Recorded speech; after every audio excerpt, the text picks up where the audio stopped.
โดยอันอยู่ได้จากปี29โดยผ่านมานี่คือเคยสร้างครอบครัวอยู่บ่เคย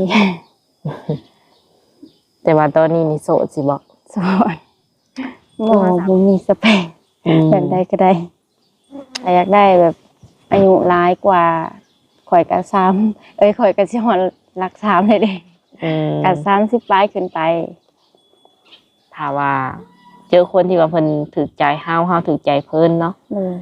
ก็คิดว่าจะไปอยู่น้ำเพิ่นได้บ่สมมุติว่าเพิ่นมาอยู่น้ำเฮาบ่ได้ได้ผู้บ่าวทางใกล้ทางไกลอย่างเช่นแบบฝั่งไทยหรือว่าอยู่ต่างประเทศอย่างซี่ก็คิดว่าจะไปได้บ่ได้เป็นผู้หญิงที่ว่า FC หลายคนตามหาเนาะแบบว่าอยากได้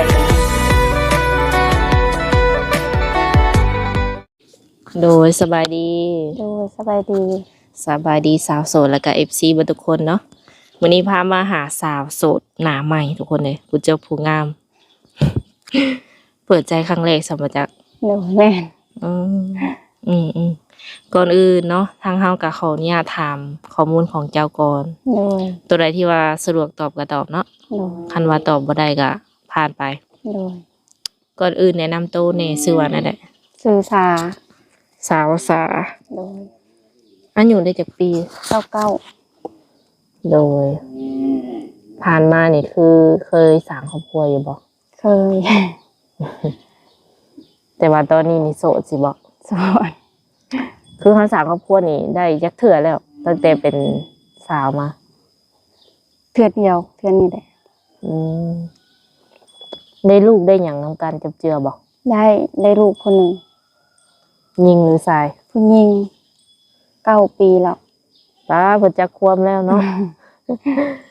จนว่า9 ปีเข้าโรงเรียนเรียบร้อยแม่นปีหน้าก็หอมก็4เลยแสดงว่าเจ้าก็แต่งงานตั้งแต่10 กว่าปีบ่เป็นฮักแรกบ่เลยเลยกะจะสวยอะไรนะเป็นฮักแรกบ่หรือว่ามีฮักหลายครั้งอยู่แต่ว่าแต่งงานครั้งเดียวเนาะแม่ก็ล่มไปแต่ว่าบัดมาล่มคนนี้ก็ได้เอาหั่นน่ะคือคุยกันโดนบ่จังแบบตกลงปลงใจแบบแต่งกันเอากันก็ประมาณเดือน2 เดือนนี่แหละเพราะว่าบ้านเพิ่นก็ไกลน่ะบ่ได้อยู่บ้านเดียวกันบ่โดยขออย่าถามแบบเลิกลากันโดนเติบแล้วว่าอันขาดกันอีหลีน่ะแบบเฒ่าแก่เพิ่นให้เว้ากันประมาณ3 เดือนแล้วเพิ่นเสียใบหย่าร้างให้แต่ว่าทางเพิ่นหาแบบบ่อยากให้มันรุนปานนั้นหั่นน่ะแล้วเพิ่นบอกอันเฒ่าแก่ว่าขอแต่เดือนเดียวว่ะขอเดือนเดียวแหละสิเอาคืนกลับมาเอาคืนหรือว่าสิปะก็ขอให้อยู่เดือนเดียวนั้นแล้วก็เลยภายในประมาณเดือนเดียวแหละก็มาเว้ากันหลังจากที่ว่าเป็นเรื่องกันละหองละแหงกันมากกับประมาณ2-3 เดือนไหลมาใส่กับที่แบบขาดกันอีหลีกะแบบเพิ่นก็ย้ายไปอยู่พุ่นเลยย้ายไปอยู่บนเฮ็ดเวียกพุ่นเลยกะเปิดมือมาเว้ากันแล้วก็เว้ากันก็เลยประมาณ2 เดือนนี่แหละโดยหากตอนนี้นี่แม่นยาขาดกันจับเจือแม่นยาขาดจับเจือแล้วเป็นแม่ห้างเนาะ แม่ห้างนะทุกคนเพราะว่ายาห่างกันบ่ได้ตาจากกันเนาะแม่นคือแบบต่างคนต่างไปบ่หรือว่าเฮาอยากไปหรือว่าเพิ่นอยากไปอันเรื่องมันก็แบบเพิ่นไปเฮ็ดงานอยู่สวรรค์ไปเฮ็ดงานอยู่สวรรค์แหละมันสิเป็นย้อนว่าเฮาบ่ได้ไปนำบ่เพิ่นไปเฮ็ดเวียกอยู่สวรรค์ไปคนเดียวน่ะเพราะว่าช่วงไปสมัครแล้วเขาอยากได้แต่ผู้ชายเขาบอกว่าเป็นโรงงานสีตุ๊กตาหั่นน่ะแล้วเพิ่นอยากได้แต่ผู้ชายแบบผสมสีก่อนแล้วเพิ่นว่าถ้าค่อยไปเฮ็ดเขาไปเฮ็ดแล้วเพิ่นรับผู้หญิงแล้วเพิ่นจังให้ค่อยไปสมัครนำหลังเพิ่นเพิ่นว่าให้อยู่เฮือนท้าเพิ่นว่าอยู่เฮือนท้าแต่ว่าเขาก็บ่ได้อยู่เฮือนละล่ะดอกกลับไปเฮ็ดเวียกอยู่อันตลาดเซโนนโดยขายเครื่องส้มนำกระเจ้าอยู่ท้าเพิ่นก็ ถาโดนเติบแล้วเขาก็เลยถามตลอดว่าเขาเอาคนแล้วบ่เนี่ยเพิ่นอยู่หันเพิ่นว่ายังบ่เอาบัดแล้วคนเฮือนใกล้นี่แหละเขาก็เฮ็ดงานอยู่นั่นคือกันแล้วเขาว่าอ๋อมื้อนี้คนไปสมัครอยู่โรงงานบักหลายๆนึงว่ะเอาเขาว่าเข้าคนสิบ่เอาว่ะเอาเพราะว่าเจ้าบ่บอกเจ้าสิบ่บอกว่ะก็เลยถามเพิ่นมาตัวแรงก็เลยถามว่าเอาเจ้าคือบ่บอกว่าเขาหับคนว่ะสิหับคนนี่ใส่เจ้าโฮมมาใส่ว่ะเอาเขาได้ยินเขาเว้าอีหอมมันว่าว่าเขาหับคนว่ะบ่เพิ่นว่าเขายังบ่ได้หับแบบเริ่มแปลกๆ เริ่มแปลกๆแล้วนะเพราะว่าตะกี้ก็บ่เคยเป็นแบบนี้อยู่นำกันมาแต่เพิ่นไปเฮ็ดงานอยู่หั่นก็ประมาณ2 ปีแล้วมั้งไปอยู่โรงงานน่ะตั้งแต่ไปเฮ็ดนี่คือเขาบ่ได้รับคนเลยเพราะว่าเอ้าจักสิโดนแท้ว่ะเพิ่นว่ามันบ่มีคนออกมีคนออกเพิ่นว่ายังบ่มีคนออกเลยแบบโรงงานอันนี้แบบเขาเพิ่มเงินขึ้นตลอดแล้วก็มันบ่มีคนออกเพิ่นว่าก็เลยเขาก็เลยโอ๊ยถ่าสิถ่าอยู่บ้านอยู่เฮือนซื่อๆกะมันกับมันนั่นเนาะถ่ากินน้ำผู้เดียวก็เลยเฮ็ดเวียกอยู่ตลาดท้าจนแบบมันก็แปลกๆเริ่มแปลกแบบโทรศัพท์ที่ว่าแบบตะกี้ฮะฮู้จักรหัสหน้าจอโทรศัพท์น่ะแต่ลองกดเบิ่งค่ะเปลี่ยนบ่ฮู้แล้วเนี่ยเปลี่ยนรหัสหน้าจอตะกี้ก็ฮู้จักเพิ่นก็ฮู้จักรหัสข่อยก็ฮู้จักรหัสเพิ่นบัดนี้หาบ่ฮู้โดยลองกดเขาเบิ่งเอ้าเขาเลยถามว่าเอาจะเปลี่ยนรหัสหน้าจอบ่เปลี่ยนแล้วเพิ่นว่ามันใช่แต่โดนอะไรอยากเปลี่ยนแล้วเขาก็เลยถามว่าจะเปลี่ยนแนวใดนี่บอกดูสิเฮ็ดหยังวะเอาสิเฮ็ดหยังก็อยากเบิ่งซื่อเบิ่งบ่ได้บ่อย่าโสเพิ่นว่าโอ้ยอย่ามาโสหยังเพิ่นบอกประมาณนี้ก็บ่อยากผิดกันเนาะก็ฮู้อยู่แก่ใจอยู่แต่ว่าก็ซ้อมเบิ่งหั่นน่ะบัดนี้เวลาเพิ่นเล่นโทรศัพท์แล้วก็นั่งอยู่ข้างหลังเลยส่องเบิ่งว่าเพิ่นกดแนวใดหั่นกดรหัสส่องเบิ่งอยู่ทางหลังว่าเพิ่นกดแนวใดบัดนี้เพิ่นนอนแล้วเพิ่นนอนเลยค่อยได้ค้นเบิ่งบัดนี้ค้นเบิ่งเข้าไปค้นเบิ่งในแอนบอนแซดก็เห็นแบบก็มีไลน์หั่นแหละแบบมันก็มีแบบกลุ่มงานเขาเจ้าหลายแล้วก็มันมีสรุปอันนึงค่ะแบบเป็นกับผู้สาวนี่แหละก็กดเข้าไปเบิ่งก็สิเห็นเพิ่นส่งอีหยังให้กันแบบส่งเวลาออกมากินข้าวแบบกินมื้อนี้กินข้าวกับหยังส่งของกินให้กันเบิ่งนะส่งของกินว่ามื้อนี้เจ้ากินข้าวกับหยังมีแต่แบบเลื่อนเบิ่งจนสุดเขาก็เลื่อนเบิ่งแบบสไตล์คือหมู่หรือว่าคือผู้สาวเจ้าจะเบิ่งจักสิว่าอันใดทางน่ะก็แต่ว่าเขาบ่ได้อัดเสียงเว้ากันได้เขาแบบเขียนเว้ากันแต่เขาอ่านเบิ่งเจ้ากินข้าวกับหยังแต่ละมันถามกันแต่ละมื้อหั่นน่ะโดยเจ้าอยู่บ่อนใดเขาสิย่างไปหากินบ่น้ำอีหยังหั่นน่ะถามกินบ่น้ำเขาสิซื้อไปให้ทางผัวก็ถามหั่นน่ะเจ้าอยู่ไสว่ะก็เลยตื่นมาแหละก็เลยแบบเขาก็เลยว่าเจ้าบ่ต้องไปเฮ็ดเวียกเด้อมื้อนี้เอาเป็นหยังวะถ้าข้อยสิมีแนวสิถามว่ะเขาก็เลยถามเพิ่นก็ว่าเขาเห็นเบิ่แล้วจะสิเว้าแนวใดจะสิอธิบายแนวใดเขาเห็นเบิ่แล้วอธิบายอีหยังเพิ่นเขาก็เลยเอาเสร็จที่ว่าเพิ่นเสร็จการนำให้เบิ่งเขาคันเป็นแนวนี้เขาสิโทรเมื่อบอกพ่อบอกแม่จะได้ว่ะจะเป็นแบบนี้น่ะเพิ่นว่าขอโอกาสจักเทื่ออีกแบบเขาก็หากันเทื่อแรกเพิ่นว่าเจ้าก็สิบ่ให้โอกาสเขาเลยบ่ว่ะก็เลยจังได๋ก็เลยคิดในใจว่าจังได๋ก็โทรไปบอกพ่อบอกแม่เขาเจ้าซะก่อนถามเป็นอีกเทื่อหน้าเขาจังสิบ่เว้าให้เฮาได้ก็เลยโทรไปบอกพ่อบอกแม่เพิ่นพ่อแม่เพิ่นก็เลยว่าก็แล้วแต่อันสู้อยู่นำกันว่าแล้วแต่ว่าสู้สิตัดสินใจแนวใดว่าคันมันเศร้ามันเศร้ามันเปลี่ยนก็ให้อันนั้นลองให้โอกาสมันเบิ่งว่ามันก็บ่เคยเป็นแนวนี้ว่าทางพ่อแม่เพิ่นก็เว้าโดยก็ลองอันนั้นเบิ่งอยู่นำกันแบบมันพ่อแม่เพิ่นก็ให้เพิ่นหลายอย่างนะมึงสร้างเพิ่นเป็นแนวนี้อีหยังน่ะเขาเว้าสิเพิ่นเอาไปเอาลูกเอาเมียแต่ว่าสิสร้างซานำกันงานชานก็เฮ็ดอันสร้างนำกันแล้วว่ะสร้างนำกันปานนั้นแล้วค่ะโดยมึงสิถิ่มสิปะสิอันมึงสิถิ่มไปอันมึงไปเห็นคนว่านมึงซื้อนี่มึงสิถิ่มคนที่อยู่นำกันมาเท่าใดปีหั่นบ่พ่อแม่ก็เว้าหลายอย่างเพิ่น พิ่นก็เลยแบบเฮาก็ลิ้นซื่อๆแหละเพิ่นว่าแซดลิ้นแซดหัวซื่อๆมันน่าคิดจริงจังเพิ่นว่าหมายถึงเจ้าน่ะคิดจริงจังเออว่าโอ๊ยก็นั่นแหละเฮาก็เลยเว้ากับพ่อกับแม่เพิ่นว่าเฮาก็คิดในใจเฮานี่แหละแต่ว่าสุเจ้าค่ะบ่เฮ็ดนำเฮาก็บ่ฮู้สิอธิบายจังไดว่าก็เลยอยู่นำกันมาอีกบัดนี้อยู่นำกันมาอีกก็คือเก่าก็เห็นคือเก่า คือเจ้าบ่ได้บอกว่าแบบบ่มักในสิ่งที่เราเป็นจังซี่เจ้าบ่ได้บอกบ่เว้าข้อยก็เว้าเบิดข้อว่าเจ้าสิเปลี่ยนได้บ่คันเจ้าเปลี่ยนได้แล้วข้อยก็เข้าใจว่าเจ้าเป็นดำเทื่อโดยข้อนี่แหละเจ้าสิเศร้าได้บ่เฮาก็อยู่นำกันมาปานนี้แล้วเขาว่าเจ้าสิไปหากะหยอกลิ้นหยอกหัวซื่อๆบ่หรือว่าจริงจังกับเขาข้อยก็เลยถามก็อย่าหยอกลิ้นหยอกหัวกันนี่แหละหมู่คู่กันในไลน์เพิ่นว่าก็เห็นคือเก่าเสร็จอันยังบัญญัติเขาเสร็จมาแบบกลางคืนนี่แหละโดยเวลาอันเสียงโทรศัพท์แบบเสียงเสร็จแล้วเพิ่นสิย่างลงมาตารางย่างลงมาบ้ากระโดนหนึ่งอยู่นี่นะขอนอนจนได้ตื่นหนึ่งยังบ่ขึ้นไปโอ้เขาก็เริ่มบ่ไหวแล้วเขา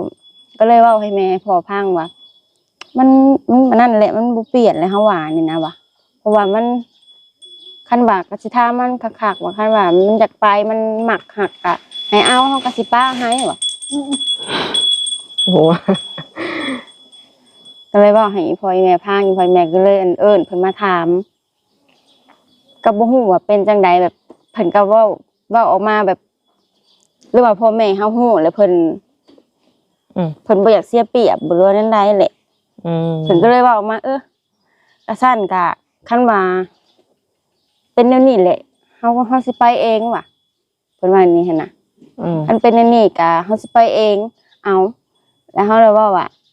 เจ้าว่าเจ้าสิไปเองเจ้าเปลี่ยนบ่ได้บ่เจ้าจังสิไปนี่เลยถามว่าเจ้าเปลี่ยนบ่ได้บ่เลยว่าเจ้าจังสิอยากไปเจ้าจึงตัดสินใจอยากไปโอ้ยเพิ่นว่าคันว่าเฮ็ดไปคันว่าอยู่นำกันไปเจ้าก็สิระแวงข่อยแบบนี้ตลอดเพิ่นว่าข่อยเฮ็ดให้เจ้าบ่เชื่อใจเลยเจ้าสิบ่เชื่อใจข่อยบ่เชื่อใจข่อยตลอดแหละสิระแวงกันแบบนี้อยู่กันแบบระแวงมันบ่มีความสุขดอกเพิ่นว่าแล้วเขาก็เลยถามเพิ่นครั้งแน่ว่าเจ้าสิไปอีหลีบ่ว่าเจ้าสิตัดสินใจครั้งแน่แล้วว่าอยากไปว่าสิปะบ่เพิ่นก็เว้าแบบเว้า2คำเว้า2แบบว่าก็บ่ได้อยากปะแต่ว่าคันอยู่ไปก็สิลำบากใจเจ้าเพิ่นน่ะคันอยู่ต่อไปก็สิลำบากใจเจ้าซื่อแบบมาทางเจ้าคิดว่าแนวใดซะแบบตอนแรกให้ไปเลยบ่หรือว่าหลังก่อนเขาก็เลยว่าเขาก็ถามหลายเที่ยวว่าเจ้าเปลี่ยนบ่ได้อีหลีบ่เจ้าจังว่าอยากไปนี่นะบ่แม่นว่าเปลี่ยนบ่ได้เพิ่นว่าเจ้าบ่เสียใจคนแล้วเลยเพิ่นเว้าอุ้ยเว้าละเว้าซ้ำไปซ้ำมาอันเก่าหั่นแหละมันก็แปลกนะแล้ววค่อยก็เลยว่าเจ้าคันเจ้าว่าแบบนี้เจ้าคือสิมักเขาแบบอยากไปอยู่อยากเอากันอีหลีเนาะแบบนี้นะว่ะเจ้าคือสิมักคันบ่มักเจ้าบ่ตัดสินใจนี่หรอกเจ้าก็พออยู่กันมาเท่าใดปีเจ้าคือสิมักเขาแล้วซะแบบนี้นะบ่ฮู้ว่ามักหรือบ่มักว่าจังได๋เขาก็บอกคือว่าเขาก็เคยบอกเจ้าได้ว่าคันข้อยเฮ็ดผิดอีกแหละข้อยสิไปเองเพิ่นบอกเคยเว้ากันหลายเทื่อแล้วเรื่องนี้แต่แบบบ่ให้พ่อแม่ฮู้อันนั้นก็บอกก็เห็นโทรศัพท์หลายเทื่อแล้วบ่อยากให้พ่อแม่ฮู้แต่เพิ่นเคยเถียงกันตลอดเพิ่นว่าข้อยบอกเจ้าได้ว่าคันว่าข้อยเฮ็ดแบบนี้อีกแหละข้อยบ่ให้เจ้าไล่ดอกข้อยสิไปเองเพิ่นว่าคือที่ผ่านมาเพิ่นก็เคยเป็นจังซี่บ่แต่ตอนเป็นงานอยู่ไทยนำกันก็เคยแต่ว่าแบบอยู่นำกันก็อยู่นำกันคือเก่าก็เรื่องในโทรศัพท์คือเก่าแบบอันนั้นก็คนบ่เคยเห็นหน้ากันจักเทื่อเสร็จกันในโทรศัพท์ซื่อๆโดยเลยตอนมื้อสิไปเขาเลยถามว่าเจ้ายังบ่พอสำนี้เนาะเจ้ายังอยากได้เมียอีกเนาะแล้วยังบ่พอสำนี้เจ้าแบบอยากเปลี่ยนบ่อนอยู่เนาะว่าถามเพิ่นจังซี่เพิ่นว่าบ่ต้องเว้าอีหยังหลายนะเพิ่นว่าคันว่าอยู่นำกันบ่ได้แล้วก็มีแต่ไปไผไปมันแล้วก็เว้าเรื่องที่ ที่หามานำกันได้ก็เฮือนแบบหาก็ตั้งเสาได้นะหาก็ก่อผ้าเช้าเพิ่นก็เว้ามาว่าก็บอกอันนั้นข่อยเป็นคนผิดเพิ่นว่าเรื่องเงินอีหยังที่หามานำกันน่ะข่อยสิให้เจ้ากับลูกเพิ่นว่าให้เจ้าแบบฉากนำกันกับลูกอยู่นำกันข่อยบ่เอาหยังเพิ่นว่าเพราะว่าเจ้าคือสิอยากไปแฮงเนาะเจ้าบ่เอาหยังเลย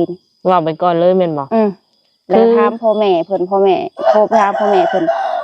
เจ้าส่วนใดว่าอันเราว่าเราสิบ่เอาหยังบ่แล้วอย่ามาเว้าตามหลังเพิ่นว่าจังซี่บ่แล้วอย่ามาเว้าตามหลังได้ว่าบ่แล้วมาทวงเอาว่านั่นนี่น่ะแนวคนเฮาแบบหรือว่าเราเว้าตอนเราอยากไปแฮงบ่เจ้าก็ลองถามเราเบิ่งว่าเป็นแนวใดจังว่าบ่เอาหยังทั้งที่หามานำกันก็อันสมมุติว่าเราอยากได้ก็สิให้เอื้อน้องยุ่นเอาเงินให้เราไปแบบเงินที่แบบหามานำกันซื้อเสาแบบตั้งเสาขึ้นมาน่ะดินดอนตอนหญ้านี่ก็เป็นเงินของเจ้าเองกับเพิ่นบ่ดิน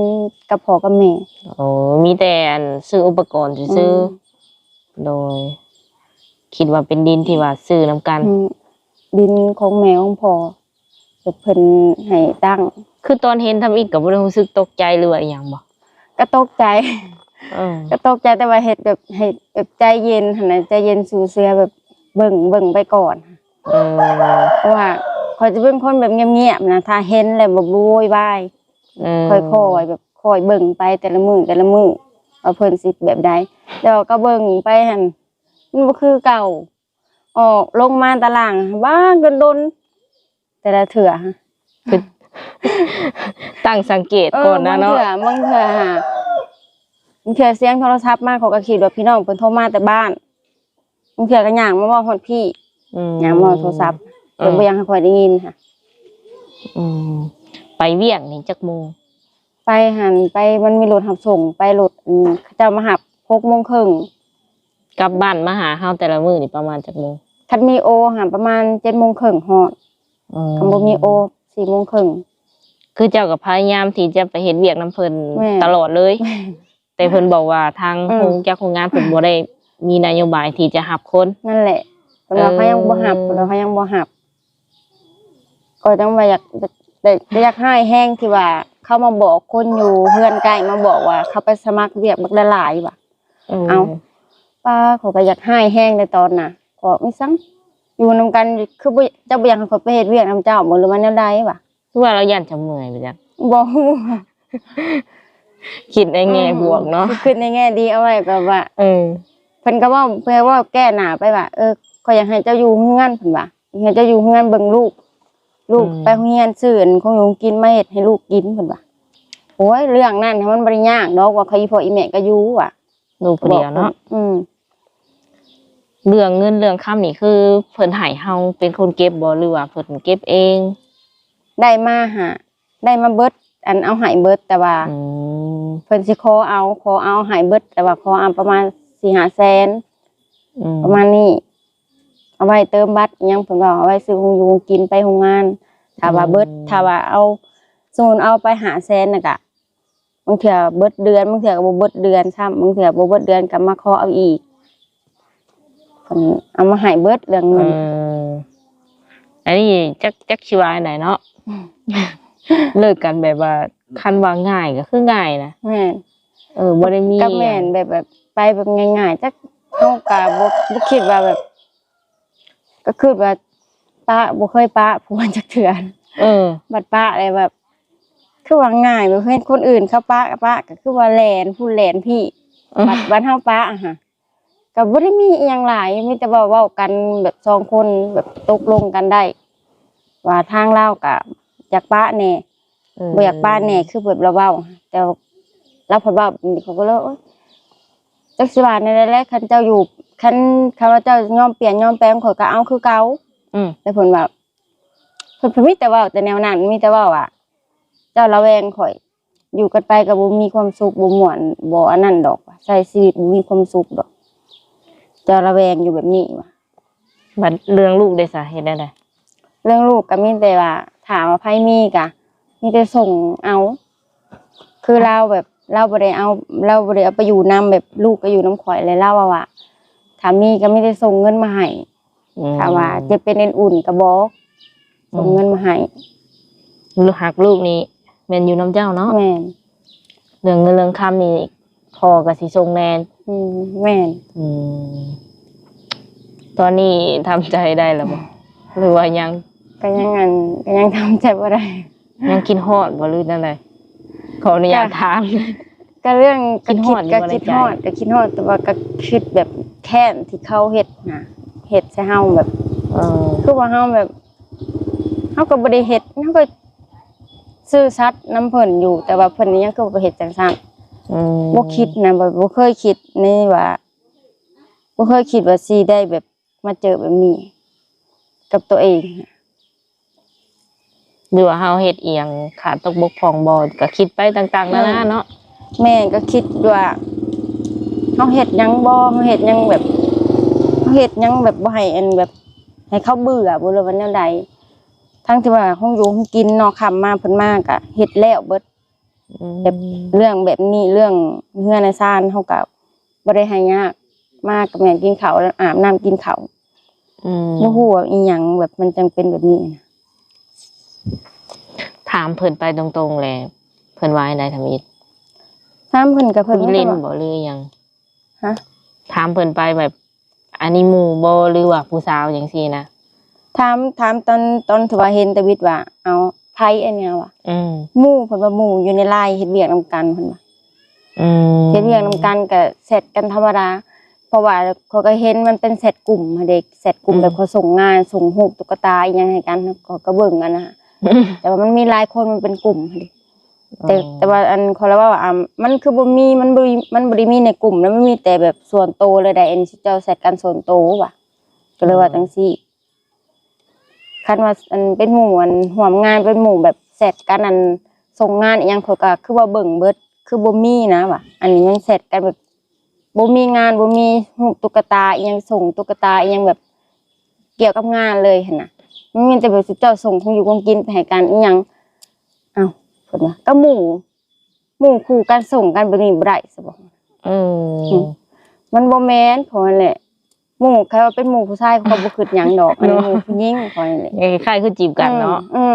คือเฮาแบบว่าเพิ่นก็แก้ตัวว่ามันก็มีผัวอยู่แล้วมันก็มีผัวอีนี่นะว่ะ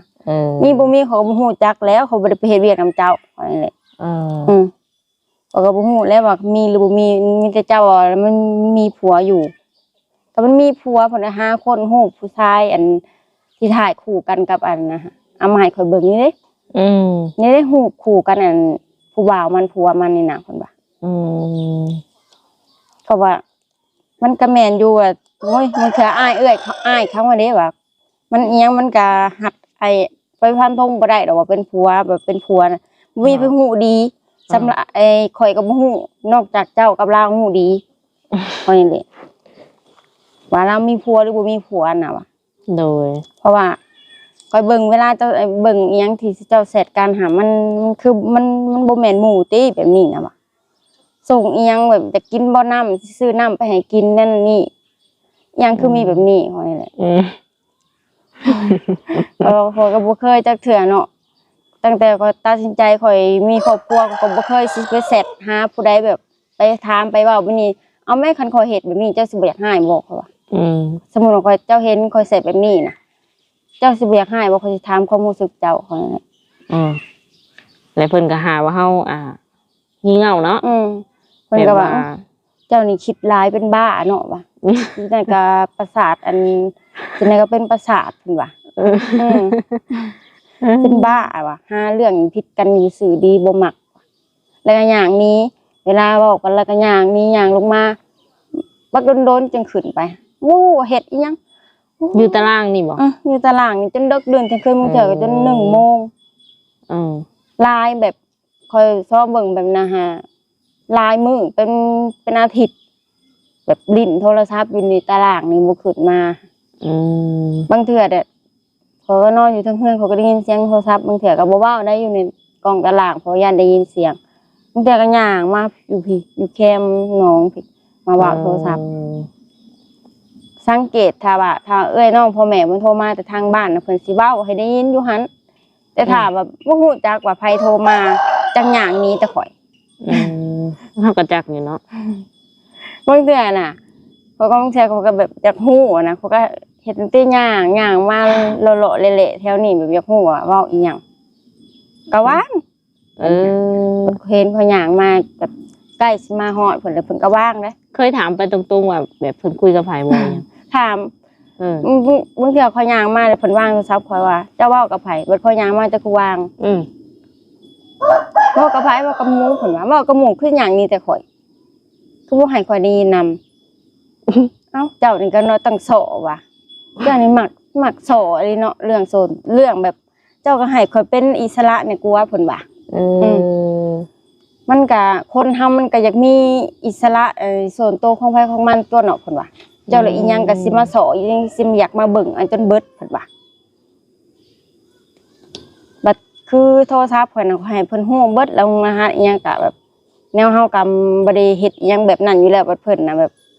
ค่อยเริ่มอันแปลกใจตั้งแต่เปลี่ยนรหัสหน้าจอพู้นแหละ โดนบอกเพิ่นเริ่มเปลี่ยนไป ก็ประมาณโดนเติบโดนแบบตอนนั้นน่ะก็เริ่มแปลกๆไปนั่นน่ะแต่ก็เริ่มแต่นี่มาหานี่ก็ประมาณเป็นเดือน2 เดือนเพิ่นเลยที่ว่าก่อนจังสิเห็นโทรศัพท์เพิ่นจับโทรศัพท์เพิ่นแบบมาเบิ่งเริ่มแปลกๆเพิ่นลงมานั่งลิ้นอยู่ตารางนี่ คือแบบจับลิ้นคือโทรศัพท์เฮาปกติบ่ได้บ่นี่นั่นได้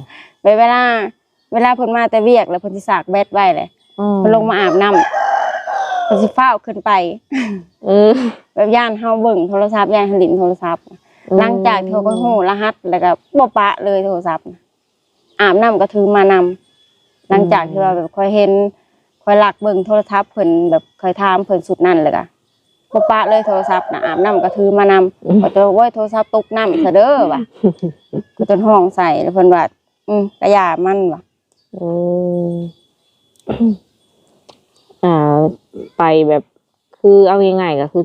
สามีเก่าเพิ่นไปเฮ็ดเวียกอยู่วังไกลเนาะทุกคนและอาจจะมีหมู่คู่หลายผู้หญิงก็หลายผู้ชายก็หลายเนาะเลยที่นี่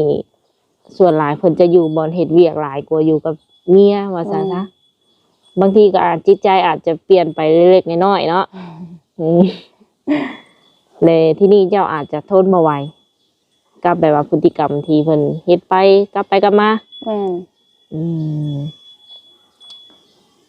ก็เลยตัดสินใจจบกันโดยดีเนาะแต่ที่นี่คันว่าเจ้าเปิดใจแล้วนี่เพิ่นสิบ่มาให้มาหยังบ่เพราะว่าเฮาก็ขาดกันเลยเด้เพราะว่ามีใบหย่าห่างกันเลยเด้เพราะว่าเส้นพ่อบ้านคักแน่ตอนนี้นี่พร้อมที่จะคุยกับคนใหม่ละบ่พร้อมที่จะแบบว่าศึกษาดูใจกับคนใหม่อยู่บ่ก็คุยได้พอคุยกับคนใหม่แต่ว่าสื่อคนเก่าได้เนาะ โดยเปิดใจรอบแรกแบบว่ามีแต่ว่าสิ่งที่มันผ่านมาแล้วก็ให้มันผ่านไปเนาะโดยเฮาก็โฟกัสอยู่ที่ปัจจุบันโดยก็คิดซะว่าเฮามันบ่แม่นเนื้อคู่กันคันแม่นเนื้อคู่กันก็อาจจะได้กลับมาจีบกันใหม่ก็มีกันให้มาซ้ำนี่อยู่นำกันซ้ำนี่บ่จังเปิดใจแบบว่าข้างทำอิฐแบบมีสเปคที่ว่าเฮาอยากคุยอยากได้อยู่บ่มักผู้ชายแบบใดบัดนี้บ่มีสเปคแบบใดก็ได้รูปร่างหน้าตาแบบใดก็ได้เนาะอายุได้ซะอยากได้รุ่นใดก็อยากได้แบบอายุหลายกว่า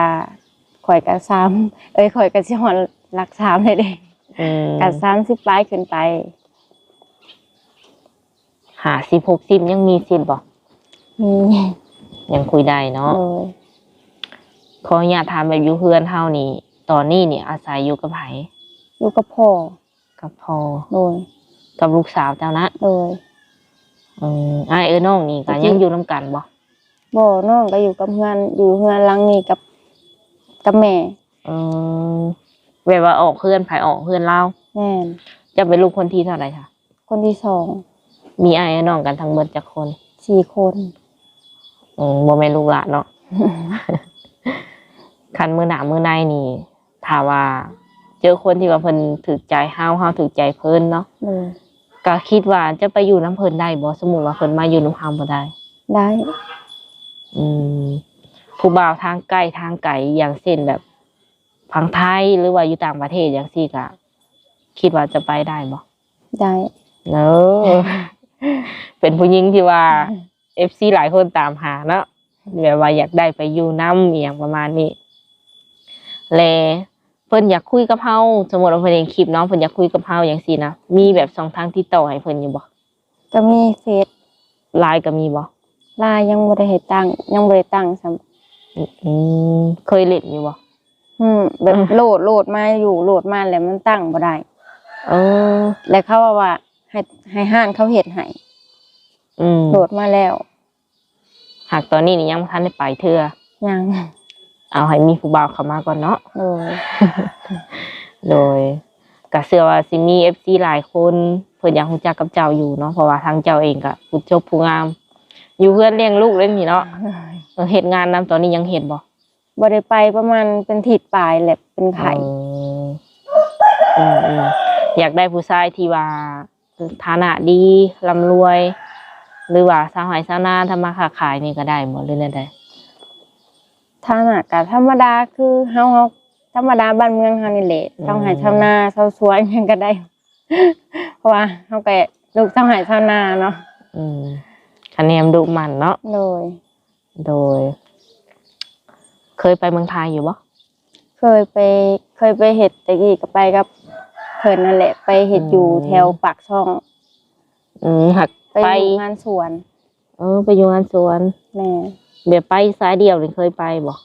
ยังบ่เคยไป เคยไปแต่กับแบบว่าอดีตสามีเนาะ โดย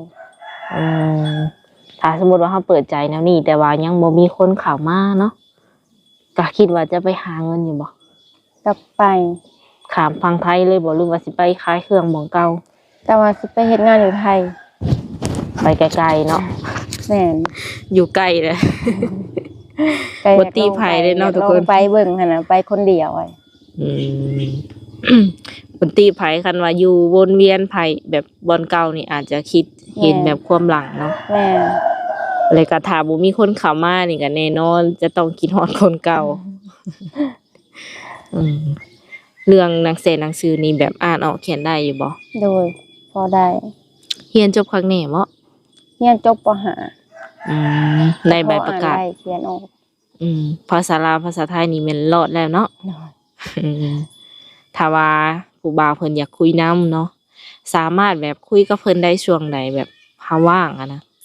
ได้โทรมาตอนใดก็ได้ กลางค่ำกลางคืนนี่ก็คุยได้เนาะ โดย ลูกสาวนี่เพิ่นสิเข้าใจบ่ ก็ เพิ่นบ่สนอิหยังอยู่แล้วนั่นน่ะอยู่แบบเพิ่นก็อยู่ของเพิ่นน่ะ ตามภาษาเด็กน้อยเนาะ แม่น ในที่นี้ถ้าว่าอยากเห็นเจ้าแบบอยากเห็นตัวจริงอย่างซี่นะสามารถมาหาได้อยู่บ่หรือว่ายังบ่ทันพร้อม ก็ถ้าว่าแบบมีผู้คุยหั่นน่ะคุยกันแบบคุยกันไปแบบอันนั้นซะก่อนแหละอยากมาหามาเห็นก็มาได้ หากต้องคุยก่อนบ่อันความหมายนี่ โดยแบบคุยกันแบบรู้จักนิสัยใจคอกันก่อนน่ะ คันแบบคือ FC อยากมาเยี่ยมมายามเลยแบบมาปุ๊บปั๊บนี่แม่นบ่ได้บ่ ก็แบบถามว่ามาแบบบ่ให้แบบบ่ตั้งโตะเลยนะแบบว่าปุ๊บปรับมาเดี๋ยวข่อยยังบ่ทันได้เรียง แบบอยากให้ว่ากันก่อนน่ะนะว่าจะสิมาเมื่อใดอย่างน้อยๆก็นัดล่วงหน้าก่อนว่าซั่นเนาะ ย่านเตรียมตัวบ่ทัน เอาง่ายๆเฮ็ดตัวบ่ถึกเนาะ แม่น คนบ่รู้จักกันแล้วมาปุ๊บปั๊บอาจจะ แม่ จักสิยิ้มจักสิหัวจักสิแบบใดหน้าตา ทุกมื้อนี้ก็อยู่นำลูกแล้วก็กับพ่อไปก่อน โดย เศร้าแล้วล่ะว่าใคร เศร้าแล้ว หักครั้งแรกก็ถือว่าจบไปแล้วนะทุกคนหักครั้งต่อไปนี่ยังบ่ทันฮู้ว่าสิมาจากไส แม่น คันผู้บ่าวแถวบ้านแถวหยังนี่แบบมักอยู่บ่ แถวบ้านตัวเองก็แบบมันฮู้กันเบิดแหละนะบ้านอ้อมแอมแถวนี้มันก็ฮู้จักนิสัยกันเบิดแหละ ผู้ชายแบบว่ากินเหล้ากินเบียร์ก็มักบ่ ก็กินก็ได้ อืม ก็ กินลิ้นกินน้องไผก็ลิ้นกินได้คือกันนั่น เป็นบางเวลา ก็บ่แม่นว่ากินเมาอะไรหรอก ส่วนตัวเจ้าเองก็มักเล่นมักเที่ยวกินเหล้ากินเบียร์อยู่บ่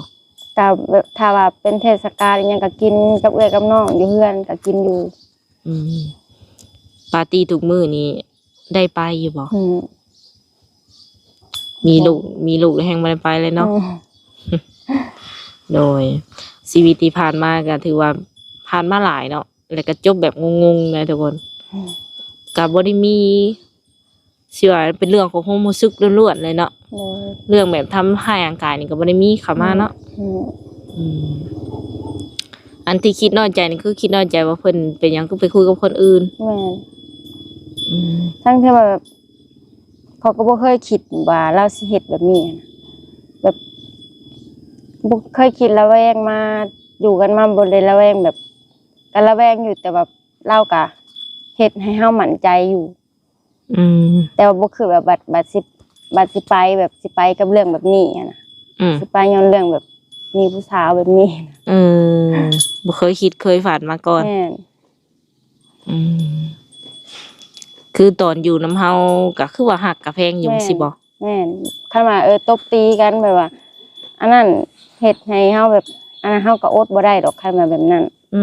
แต่ว่าเนี่ยเรื่องแบบนั้นแบบตบตีแบบนั้นก็บ่เคยมีแต่มันบัดคนบัดสิปากันมาปากันเรื่องแบบนี้นะ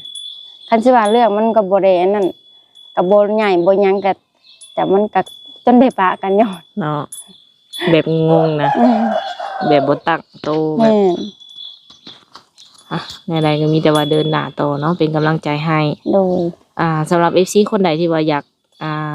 รู้จักอยากทำความรู้จักเพิ่นก็สามารถทักมาได้ส่วนตัวเนาะเดี๋ยวจะหาช่องทางติดต่อให้คันว่าบ่มีเฟซเนาะมีแต่ LINE ก็สิแนะนำให้เพิ่นไปตั้ง LINE แต่ขอให้แบบว่ามีคนอยากรู้จักกับเพิ่นก่อน โดย บางทีตั้งมาแล้วอาจจะบ่ได้ใช้เนาะ โดย เพราะว่าต้องในเข้าห้องเข้าห้านข้างในเด้ถ้าพ่อกับถ้าแม่เพิ่นอนุญาตบ่ที่ว่าเฮาจะแบบว่าเริ่มต้นชีวิตใหม่ โดย โดย เขาบอกกับเราแล้ว โอเคซะเนาะสำหรับคลิปนี้ก็บ่มีหยังหลายเนาะทุกคนเนาะมีแต่จะได้ขอตัวโจไว้ก่อนเพราะว่าโอ้ลมกับเพิ่นก็โดนพอสมควรมีหยังแบบว่าอยากฝากถึงผู้บ่าวที่เพิ่นสิเข้ามาคุยกับเฮาอยู่บ่ จะสิว่าจังได๋ บ่มีได้เว้าเนาะ ยังเขินอยู่ เปิดใจครั้งแรกก็แบบ มีความรู้สึกตื่นเต้นหรือว่าอีกอย่างอยู่บ่หรือว่าชิว บ่ก็บ่เคยจักเทื่อเนาะ ธรรมดาเนาะ โดย อย่ามาตื่นเต้นหรือหยังโอเคจ้ะสำหรับคลิปนี้จะได้ขอตัวเจ้าไว้แต่เท่านี้มื้อหน้ามื้อในถ้าว่ามีเวียกก็สิมาโอลมน้ำใหม่ โดย โดยสบายดี สวัสดี